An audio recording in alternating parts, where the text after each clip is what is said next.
আল্লাম শহীদ মরহুম আল্লামা দেলওয়ার হোসেন সাঈদী রহিমাহুল্লাহ ওনার স্মৃতি বিজড়িত আজকের এই ঐতিহাসিক প্যারেড ময়দানের তাফসিরুল কোরআনের প্রোগ্রামে সব আছে। স্টেজ আছে, শ্রোতা আছে, প্যান্ডেল আছে, মিডিয়া কাভারেজ আছে, কিন্তু আমাদের কলিজার টুকরাটা আমাদের মাঝে নাই। আজকের এই প্রোগ্রামে আলোচক হয়ে এই চেয়ারে আমি না বসে ওই শ্রোতাদের কাতারে বসে যদি আমাদের আল্লামার নুরানি চেহারার দিকে তাকিয়ে ওয়াজ শুনতে পারতাম, আমাদের হৃদয়টা ঠান্ডা হয়ে যেত, আমাদের তৃষ্ণার্ত হৃদয় শান্ত হতো। সব আজকে আছে, কি যেন নাই, ঠিক কিনা বলেন? আল্লাহ তাআলা প্রতি 100 বছরে একজন মুজাদ্দিদ পাঠায়, প্রতি 100 বছরে একজন মুজাদ্দিদ, যিনি সমাজকে সংস্কার করেন। আল্লামা দেলওয়ার হোসেন সাঈদী রহিমাহুল্লাহ ছিলেন তেমন একজন মুজাদ্দিদ। চিৎকার করে বলেন ঠিক কিনা? উনি শিরক বিদআতের আস্তানাকে তছনছ করে দিয়েছেন, তাওহীদের বাণীকে সমুন্নত করেছেন, গণমানুষের কাছে তাফসিরুল কোরআনকে জনপ্রিয় করেছেন। আজীবন আজীবন তিনি ইসলামকে বিজয়ী শক্তি হিসেবে দেখার স্বপ্ন দেখতেন। এত প্রাঞ্জল ভাষা, এত চমৎকার আধুনিক প্রেজেন্টেশন, গণমানুষের কাছে কোরআনের তাফসিরকে এভাবে জনপ্রিয় করে তোলার মতো ব্যক্তিত্ব আল্লামা সাঈদী ছাড়া দ্বিতীয় কেউ এই বাংলার ভূখণ্ডে নাই। এই যে তাফসিরুল কোরআন, এই যে টার্মিনোলজি, এই টার্মটাই উনি আসলে জনপ্রিয় করেছেন। আমরা আগে জানতাম না যে এভাবে তাফসির করা যায়, এভাবে scientific indications of the Holi কোরআনকে মানুষের কাছে পেশ করা যায়, এভাবে এত জীবন ঘনিষ্ঠ করে, এত ইন্টারেক্টিভ করে কোরআনের কথাগুলো মানুষের কাছে উপস্থাপন করা যায়।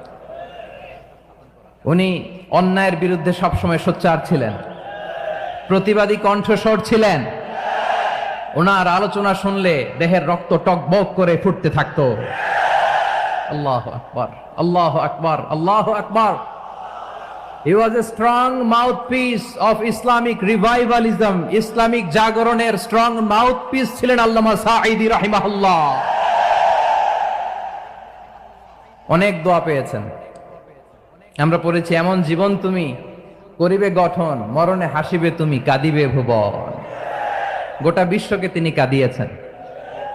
আল্লামা যখন ইন্তেকাল করলেন, আমি তখন মালয়েশিয়া থেকে যুক্তরাষ্ট্রে একটা কনফারেন্সে যোগ দিতে যাচ্ছি, কাতার এয়ারলাইন্সে। মালয়েশিয়া থেকে দোহাতে নামলাম। দোহায় যখন আমার ট্রানজিট, তখন শুনতে পেলাম যে আল্লামা বিদায় নিয়েছেন। সোশ্যাল মিডিয়ায় শুনে বিশ্বাস করতে পারলাম না। মুহূর্তের মধ্যেই মাসুদ সাঈদী ভাইকে মেসেজ করলাম, উনি কোনো উত্তর দিতে পারলেন না। মাসুদ ভাইয়ের সাথে যখন কোলাকুলি করি, আমাদের শামীম ভাইয়ের সাথে যখন কোলাকুলি করি, মনে হচ্ছে আল্লামা সাঈদীর ঘ্রাণ পাই। শরীরটা লিটারালি কাঁপছিল, নিজেকে মানাতে পারছিলাম না, বিশ্বাস করতে পারছিলাম না যে আসলে আল্লামা বিদায় নিয়েছেন। ইন দ্য মিন টাইম আমার সেকেন্ড ফ্লাইট দোহা টু নিউ ইয়র্ক, 12 ঘন্টার ফ্লাইটে উঠলাম।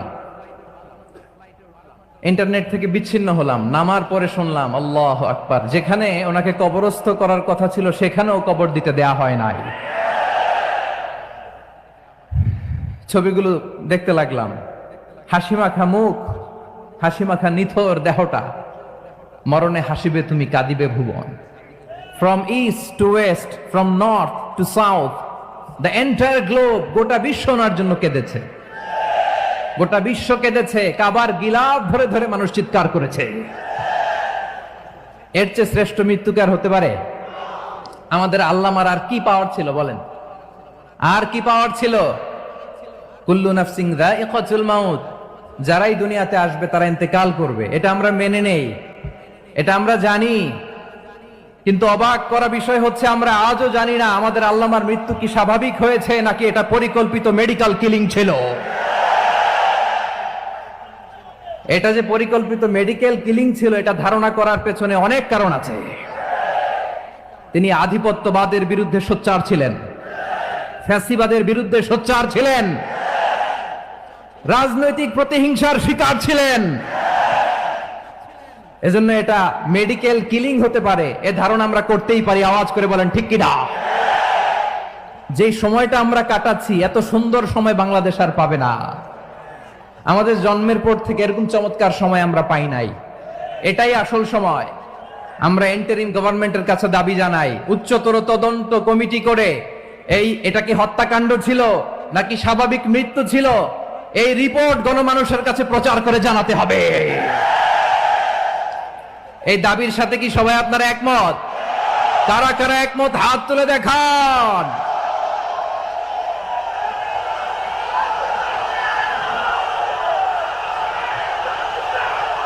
আমার প্রিয় ভাইয়েরা, প্রিয় চট্টলাবাসী, আল্লাহ তাআলা তার এই মুখলেস গোলামকে তার জান্নাতুল ফেরদাউসের মেহমান হিসেবে কবুল করুক, তার জীবনের সকল খেদমাগুলোকে কবুল করুক, জান্নাতুল ফেরদাউসের আলা মাকামে তাকে মেহমান হিসেবে কবুল করুক।